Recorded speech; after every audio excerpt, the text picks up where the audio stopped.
கனிமொழியெல்லாம் பார்த்தீங்கன்னா போன தேர்தல் முந்தின தேர்தலில் இந்த டாஸ்மாக் கடைகளை மூடுலாம் பேசிட்டு ஒரே அமக்கலம் தான் பண்ணாங்க. ஆனால் இவங்க ஆட்சிக்கு வந்தோன்னா கனிமொழிக்கே சாராய ஆலை இருக்கிறது என்பது பலருக்கு தெரியாத உண்மை.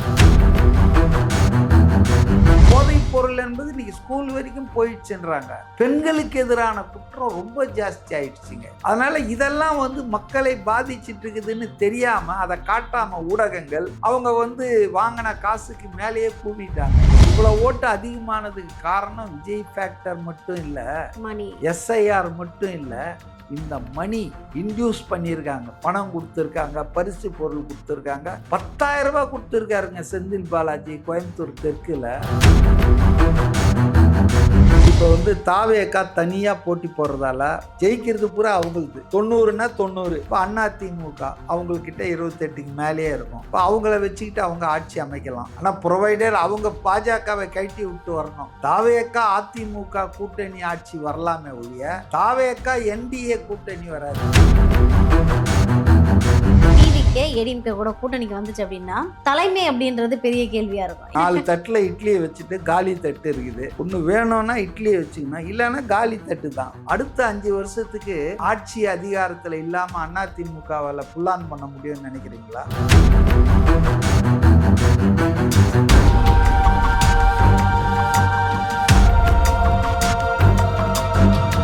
இன்னைக்கு டோட்டல் வாக்காளர்கள் 5,73,00,000 தமிழ்நாட்டில். அதில் 2,77,00,000 ஆண்கள், 2,89,00,000 பெண்கள். ஸோ அதுலேயே ஒரு 12 லட்சம் மொத்த வாக்காளர்களே பெண்கள் அதிகமாக இருக்காங்க தமிழ்நாடு ஆஸ் ஏ ஹோல். அதே போல் வாக்கு போட்டவங்களே எலெக்ஷன் கமிஷன் கொடுத்த புள்ளிவரம் என்ன சொல்லுதுன்னா, பெண்கள் தான் 17 லட்சம் அதிகமாக போட்டிருக்காங்க ஆண்களை விட அப்படின்னு சொல்றாங்க. அப்போ இந்த தேர்தலில் பெண்களுடைய பங்களிப்பு, பங்கு, பாத்திரம் ரொம்ப ரொம்ப குரூஷியலானது. அதை தெரிஞ்சுதான் திமுக முதல் நாள்ல இருந்தே பெண்கள் எங்கள் கண்கள்னு கதையெல்லாம் சொல்லிட்டு இருந்தாங்க. ஆனா அவங்க எதை மறந்துட்டாங்கன்னா, பெண்களுக்கு மிக்சி கொடுக்குறதோ அல்லது அண்டா குண்டா கொடுக்குறதோ அவங்கள சாட்டிஸ்ஃபை பண்ணாது. அவங்க வாழ்க்கை நாசமாயிருக்கு, அவங்க பிள்ளைங்க வாழ்க்கை நாசமாகுது, அவங்க கணவன்மார்கள் மதிய வேலையிலே குடிச்சிட்டு கும்மாலம் அடிக்கிறாங்க. அப்போ குடும்பங்கள் சீரழியுது இந்த போதையால, இந்த மதுவால. இப்போ கனிமொழியெல்லாம் பார்த்தீங்கன்னா போன தேர்தல் முந்தின தேர்தலில் இந்த டாஸ்மாக் கடைகளை மூடுலாம் பேசிட்டு ஒரே அமக்கலம் தான் பண்ணாங்க. ஆனால் இவங்க ஆட்சிக்கு வந்தோன்னா கனிமொழிக்கே சாராய ஆலை இருக்கிறது என்பது பலருக்கு தெரியாத உண்மை ஆச்சா. ஆனால் இன்னைக்கு என்னன்னா, சாராய விற்பனை என்பது டபுளாக இருக்கு, ட்ரிபிளாக இருக்கு.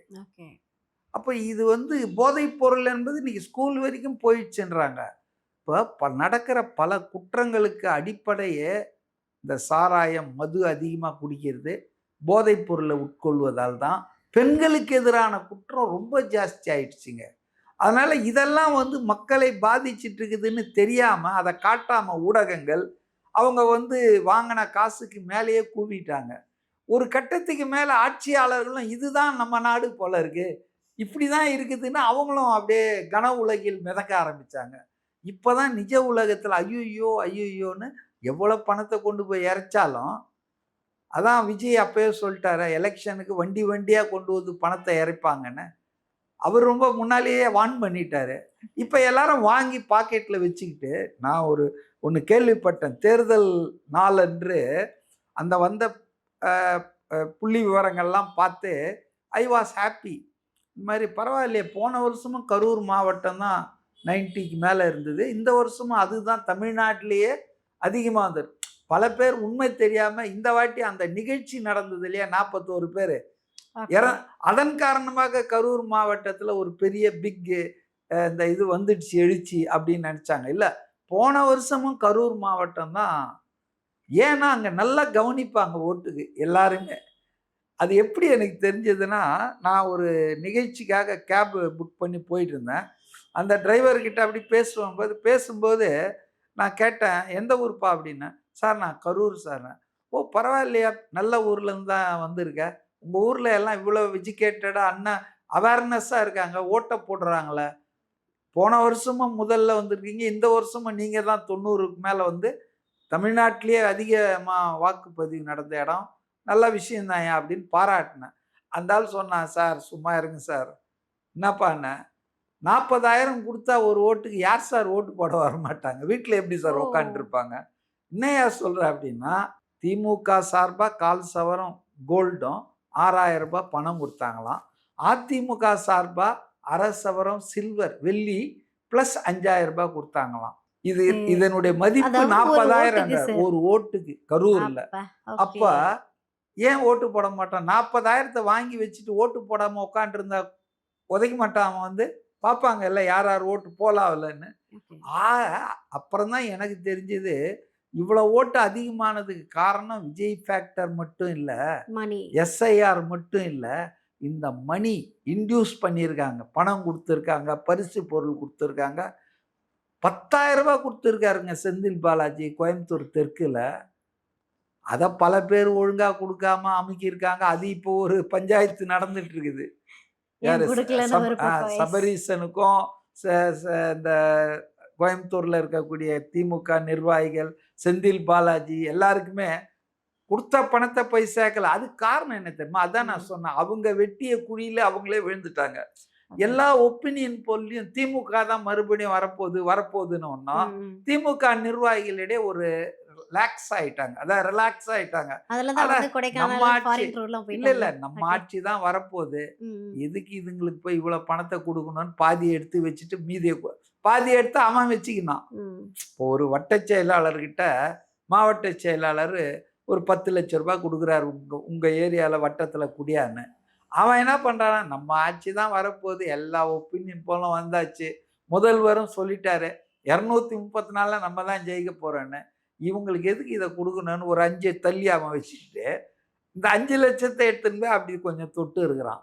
இது ஒரு கம்ப்ளைண்டா வந்திருக்குது. பாருங்க, மீடியாவை உண்மையை பேச அலோ பண்ணலன்னா, மீடியாவை வந்து நீங்க அடிமைப்படுத்திட்டீங்கன்னா உங்களுக்கு என்ன நடக்குதுன்னு தெரியாது. உங்க நிர்வாகிகளும் ஜாலியா பொற்கால ஆட்சியில இருந்தான். இப்ப அதுதான் திமுகவுக்கு வேட்டு வச்சிருக்குது பல இடங்கள்ல. நான் சொல்றது உங்களுக்கு விளங்குதா? ரியாலிட்டி புரியாம நம்ம ஆட்சி தான் வரப்போகுது, நம்ம தான், நமக்கு எதிரிகளே இல்லை. ஜெயலலிதா ஒரு தேர்தல்ல தான் சொன்னாங்க, கண்ணு கெட்டிய தூரம் வரை எதிரிகளே இல்லை, எல்லாம் உங்க பின்னால இருந்தானா, அப்புறம் எப்படி தெரியும் கண்ணுக்கு முன்னால இல்லை, எல்லாம் பின்னால கத்தி வச்சுன்னு இருக்கிறான் இல்லையா? அதனால இது வந்துங்க திமுகவுக்கு ஒரு மிகப்பெரிய அதிர்ச்சியா தான் இருக்கும். யாருமே எதிர்பாராத முடிவு தான் வரப்போகுது பாருங்க நீங்க. ஓகே, இது யாருக்குமே நற்செய்தி கிடையாது. இந்த எக்ஸிட் போல் அப்படின்றது டிஎம்கேக்கும் ஏடிஎம்கேக்கும் தான் மிகப்பெரிய பேக் ஃபயர். இல்ல, அவங்களுக்கு ஆதரவா போட்டுக்கிறத பார்த்து அவங்க ஒரு 2 நாளைக்கு மகிழ்ந்துக்கலாம், மகிழ்ச்சி அடைஞ்சுக்கலாம், அவ்வளவுதான். அப்படினாலுமே அவங்க 2 பேருக்குமே இது ஒரு மகிழ்ச்சியான செய்தியா இருக்காதுல்ல. ஏன்னா வெறும் 125ல இருந்து தான் ஸ்டார்ட் ஆகுது ஏடிஎம்கே டிஎம்கேன்னு. இது வந்து நீங்க கூட்டணியோட இவங்க ஒரு 8 கூட்டணி 10 கூட்டணி அவங்க ஒரு 20 கூட்டணிக்கு மேல வச்சிருக்காங்கன்றப்போ இப்போ ஒருவேளை எலெக்ஷன் ரிசல்ட் வந்ததுக்கு அப்புறமா அவங்க வெளியில போறதுக்கான பாசிபிலிட்டிஸ் கண்டிப்பா. அதாவது இதுக்கு முன்னால ஒரு நேர்காணல்ல நான் சொன்னேன், there are lot of possibilities and opportunities. இப்போ உதாரணத்துக்கு ஒன்று எடுத்துக்கிறேன். இப்போ வந்து தாவேக்கா தனியா போட்டி போடுறதால ஜெயிக்கிறது பூரா அவங்களுது. ஓகே, 90னா 90. இப்போ அவங்களுக்கு தான் கம்மியான சீட்டு தேவைப்படும் ஆட்சி அமைக்கிறதுக்கு, ஒரு 18 இல்லை 28 தேவைப்படும். இப்போ அதிமுக அவங்கக்கிட்ட 28க்கு மேலேயே இருக்கும். இப்போ அவங்கள வச்சுக்கிட்டு அவங்க ஆட்சி அமைக்கலாம். ஆனால் ப்ரொவைடர் அவங்க பாஜகவை கழட்டி விட்டு வரணும். தாவேக்கா அதிமுக கூட்டணி ஆட்சி வரலாமே ஒழிய தாவேக்கா என்டிஏ கூட்டணி வராது. ரெண்டுக்கும் வித்தியாசம் இருக்கு. என்டிஏனா பாஜக உள்ள வந்துடும், என்டிஏ கூட அவர் கூட்டம் சேர்க்க மாட்டார். தாவேக்கா ப்ளஸ் ஏடிஎம்கே. ஏன்னா மக்கள் தீர்ப்பு ஆட்சியில் இருந்த திமுகவுக்கு எதிராக வந்திருக்கு. அப்போ மாற்று ஆட்சி அமைக்கணும்னு தான் மக்கள் தீர்ப்பு கொடுத்துருக்காங்க. நம்ம 2 பேரும் சேர்ந்து அமைக்கலாம்லாம், இது ஒரு பாசிபிலிட்டி. அடுத்தது இல்லைன்னா இவங்க ஏதாவது மக்கள் பண்ணாங்கன்னா அடுத்தது காங்கிரஸ் இருக்கு இல்லையா, காங்கிரஸ் திமுக கூட்டணிகள் காங்கிரஸ் விசிகா இடதுசாரிகள் அவங்க ஒன்றும் தாலி கட்டிக்கல உடன்கட்டை ஏறுறதுக்கு திமுகவோட. அவங்க வந்து தே மே கம் அவுட். ஏன்னா அவங்களுக்கும் ரொம்ப நாளாவே ஆட்சியில பங்கு அதிகாரத்துல பங்குன்னு இருக்கு. முன்னால ஒன்றும் இல்லாத சொல்லிட்டு இருந்தார், வெறுங்கையில முழம் போட்டுட்டு இருந்தார் விஜய். இப்ப அவர் கையில முழம் அது கூட பூரா பூ இருக்குது. வா வா அப்படின்னு சொன்னாருன்னா இருக்குது கொடுக்க போறாரு. இவர் ஆட்சி அமைக்க முடியாது, அப்போ நமக்கு கொள்கைப்படி கூட்டணியில் இடம் கொடுக்குறாங்கன்னா இவங்க போய் அங்கே சேர்றதுக்கான வாய்ப்பு இருக்கு. இது ஒரு வாய்ப்பு இருக்கு. இல்லை விஜயை ஆட்சிக்கு வர விட்டோம்னா நமக்கு நித்திய கண்டம் தான், முடிஞ்சோம் நம்ம ஆட்சி, நம்ம அரசியல் இதாகிடும், அஸ்தமனம் ஆகிடும்னு திராவிட கட்சிகள் நாமெல்லாம் ஒன்று சேருவோம்னு இவங்க 2 பேரும் ஒன்றா சேர்ந்தாலும் ஆச்சரியப்பட மாட்டேன். ஆனால் அப்படி சேர்ந்தாங்கன்னா அது மக்கள் தீர்ப்புக்கு எதிரான ஒரு விஷயமா இருக்கும். 2வது அதுதான் அதிமுகவின் அழிவுக்கு இடம் கொடுத்துரும். ஏன்னா அதிமுக வந்துங்க துவக்கப்பட்டதே எம்ஜிஆரால் திமுக என்ற தீய சக்தியை ஒழிச்சு கட்டணும் தான், அதன் ஊழல் ஆட்சிக்கு இது பண்ணணும். இவர் இந்த கடந்த 5 வருஷமாக எதிர்கட்சி வேலையும் ஒழுங்காக செய்யலை, திமுகவுக்கு எதிராக எந்த பெரிய போராட்டமும் நடத்தலை. இந்த அழகில் திருப்பி கொண்டு போய் திமுகவுக்கு சேர்ந்து நிச்சயமாக முதலமைச்சர் கிடைக்காது. 4 மந்திரிலாம் வச்சா ரொம்ப சீக்கிரமாக திமுக இவங்களை விழுங்கிடும், அதிமுகவே காணாமல் போயிடும். ஸோ அந்த அபாயம் இருக்குது. அதை அவங்க செய்கிறதுன்றதுக்கு சாத்தியம் இல்லை, ஆனால் அதுக்கும் வாய்ப்பு இருக்குது. திராவிட கட்சிகள் ஒன்றிணைவோம்னுவாங்க, எல்லாத்துக்கும் காரணம் சொல்லிக்குவாங்க, ஒரு முழக்கம், ஏழையின் சிரிப்பில் இறைவனை காண்போம்னுவாங்க. அப்படி ஏதாவது ஒன்று சொல்லிட்டு சேர்ந்துக்கலாம். ஆனால் இது ரொம்ப நாளைக்கு வந்துட்டு எடுபடாது. திமுக சேர்ந்து விஜய ஆட்சிக்கு வரக்கூடாதுன்னு தடுக்கிறதுக்காக ஒரு கூட்டணி போட்டாங்கன்னா அதை விட சந்தர்ப்பவாத பொருந்தாத கூட்டணி வேற எதுவுமே இருக்காது. கண்டிப்பா. ஆனா இப்போ அப்படியும் நடக்கலாம், அரசியல்ல எது வேணுமானாலும் நடக்கலாம். இதுவும் நடக்கலாம், அதுவும் நடக்கலாம், கணிக்க முடியாத ஒன்றுதான் நடக்க முடியாதுன்னு எதுவும் சொல்ல முடியாது. ஏன்னா எல்லா காலத்திலயும் ஏதோ ஒண்ணு நடந்திருக்குது. திமுக பாஜகவோட கூட்டணி வைத்த காலமும் இருக்குது. அதனால எல்லாமே நடக்கிறதுக்கான பாசிபிலிட்டிஸ் இருக்கு. சரி, இப்போ நீங்க சொன்ன மாதிரி டிவிக்கே ஏடிஎம்கே கூட கூட்டணிக்கு வந்துச்சு அப்படின்னா தலைமை அப்படின்றது பெரிய கேள்வியா இருக்கும். ஏன்னா எல்லாருடைய மைண்ட் செட்டும் எப்படின்னா முதலமைச்சரா வந்து விஜய் அவர்களை தான் ஏத்துக்கிற மனநிலையில இருப்பாங்க. அப்படின்றப்போ அதுக்கு ஏடிஎம்கேயோ இல்ல வந்து எடப்பாடி பழனிசாமியோ அக்செப்ட் பண்ணிப்பாங்களா? அது பெரிய கேள்வி இல்லை? அதாவது இட்லியா இல்லையா, 4 தட்டில் இட்லியை வச்சுட்டு காலி தட்டு இருக்குது. ஒன்று வேணும்னா இட்லியை வச்சுக்கணும், இல்லைன்னா காலி தட்டு தான், பட்னியாக இருக்க வேண்டியதுதான். அடுத்த 5 வருஷத்துக்கு ஆட்சி அதிகாரத்தில் இல்லாமல் அதிமுகவால் புல்லான் பண்ண முடியும்னு நினைக்கிறீங்களா? ADMK is not DMK which pulled on for 14 long years without any power and authority during MGR's rule. MGR சாகிற வரைக்கும் கருணாநிதியை எதிர்கட்சியில தான் உட்கார வச்சிருந்தாரு. அப்போ அந்த மாதிரி நிலையில அந்த கட்சி கலகலத்து போகாம அதை கொஞ்சம் கட்டுக்கோப்பா வச்சிருக்கிற ஆளுமை, திறமை, அனுபவம் எல்லாம் கருணாநிதி கிட்ட இருந்தது. இவர்கிட்ட இருக்குதா? இந்த 5 வருஷத்திலே எந்த பாடுபட்டுச்சு அந்த கட்சி? 3 முறை அந்த கட்சியில முதலமைச்சராக இருந்த ஓ பன்னீர்செல்வம் திமுக கரவேட்டி கட்டிக்கிட்டு அங்கே போய் ஸ்டாலின் தான் ஜெயிப்பாருன்ட்டு எம்எல்ஏ சீட்டு கேட்டு வாங்குறாரு. ஸோ இந்த கட்சி ஆளுமை இழந்து விட்டது, அந்த கட்சியில் விசுவாசிகள் குறைந்து விட்டார்கள், சந்தர்ப்பவாதிகள் நிறைய பேர் ஆயிட்டாங்க. அப்போ அந்த சந்தர்ப்பவாதிகள்லாம் வந்து இன்னொரு 5 வருஷம் எதிர்கட்சியானா ஐயோ நம்மளால முடியாது அப்படின்னு இந்த பக்கம் ஒரு பேர் பிஜேபிக்கு ஜம்ப் ஆவாங்க. சில பேர் வந்து செங்கோட்டையனுக்கு தூது விட்டு அவர் வயா ஏடிஎம்கேக்கு அவர் தான் இது மாதிரி கெட்வே ஆஃப் ஏடிஎம்கே மாதிரி அங்கே அவர் மூலமாக தாவேக்கால இணையலாம். இல்லைன்னா நேரடியாக திமுக எதிர்கட்சியாக இருக்கிறதால அதில் போகிறதுல அவ்வளோ அட்ராக்ஷன் இருக்காது. அதுக்கு அது பலம் குறைஞ்சி போச்சு, அதுக்கு மக்கள் நிராகரிச்சிட்டாங்கன் போது ஃபஸ்ட்டு சாய்ஸாக இதுதான் இருக்கும் தாவேக்கா. அடுத்தது பாஜக ஆளுங்கட்சி மத்தியில் காப்பாற்றிக்கலாம் சிறை வழக்குகள்ல நினைப்பாங்க. ஸோ அதனால் அதிமுக வந்து டிஸ்இன்டெகிரேட் ஆகிடுங்க. அதனால் பெட்டர் அவர் நிலையில் நான் இருந்தேன்னா, நான் முதலமைச்சராக இருந்தேன், அதனால் துணை முதலமைச்சர் ஆகக்கூடாதுன்னு ஒன்றும் சட்டம் இல்லையே. இப்போ ஷிண்டே மகாராஷ்டிராவில் சீஃப் மினிஸ்டர் இருந்தார், அவர் கீழே தான் ஃபட்னாவிஸ் வந்து பிஜேபியால் டெப்டி சிஎம்மாக இருந்தார். 5 வருஷம் கழிச்சு தேர்தல் வந்தவொன்னே பிஜேபி மேலே வந்துடுச்சு. இப்போ அவர் முதலமைச்சர் இருந்தார், அவர் கீழே இப்போ இவர் ஷிண்டே துணை முதல்வர். அதனால் அரசியலில் இதெல்லாம் ஒன்றும் பெரிய ஏங்க 70 வயசான ஆள் ராஜீவ் காந்தி கிட்ட கீழே வேலை செய்யலையா? ஏஜ் இந்த எக்ஸ்பீரியன்ஸை மக்கள் ஏற்றுக்கிட்டாங்க அவரை தலைவராக. நீங்கள் அதை ஒத்துக்கிட்டு தான் ஆகணும். இல்லை எனக்கு அது ரொம்ப பர்சனாலிட்டியாக இருக்குது அப்படின்னா, ஒரு ஈகோன்னா நீங்கள் இருக்க வேணாம், நீங்கள் கட்சி பொதுச் செயலாளர் இருந்து வேலையை பாருங்கள், உங்கள் கட்சியில் நம்பகமான 4-5 பேரை உள்ள சேர்த்து விடுங்க. கட்சி ஆளுங்கட்சி ஆகுது இல்லை, அதான முக்கியம் உங்களுக்கு. இல்லை நீங்கள் முதல்வர் ஆகிறது தானா? அடைந்தால் மகாதேவி இல்லையேல் மரணி தேவின்னா போக வேண்டியதுதான். ஓகே, நீங்க 2 துருவ அரசியல் அப்படின்னீங்க. இப்போ 3 துருவமா வந்து அரசியல் பரிமாணம் ஆயிடுச்சு தமிழ்நாடு அரசியல். பட் 4 முனை போட்டி தானே தமிழகத்துல. இது வரைக்குமே அந்த நாத்தாக்காக்கு 4வது ஆளை நீங்க தான் நினைச்சிட்டு இருக்கீங்க. எப்பவுமே மக்கள் ஜெயிக்கிறவங்கள தாங்க நினைப்பாங்க. இப்போ ஒரு ஆள் சொன்னா அது உண்மைதான். முதல்ல சந்திரன்ல கால் வச்சது யார்? மனிதன், நீல் ஆம்ஸ்ட்ராங். ஓகே. முதல்ல வந்து விண்வெளியில பறந்த பெண் யார் தெரியுமா? வாலண்டினா, ரஷ்யாவை சார்ந்தவங்க. சரி, இப்போ நான் இன்னொரு கேள்வி கேட்குறேன், எனக்கே தெரியாது. 2வது முறை யார் கால் வச்சது சந்திரன்ல? 2வது முறை. முதல் முறை கால் வச்சது ஆம்ஸ்ட்ராங். 2வது முறை போனாங்கல்ல, அது யாரு? தெரியாது. ஏன்னா எப்பவுமே வின்னரை தான் உலகம் ஞாபகத்தில் வச்சுக்கும். முதல்ல யார் சாதிக்கிறாங்களோ அவங்க தான். நாம் தமிழர் என்ன சாதிச்சிருக்காங்க இந்த 16 வருஷத்துல சொல்லுங்களேன். 234 தொகுதியிலையும் நிற்கிறதே சாதனை கிடையாது.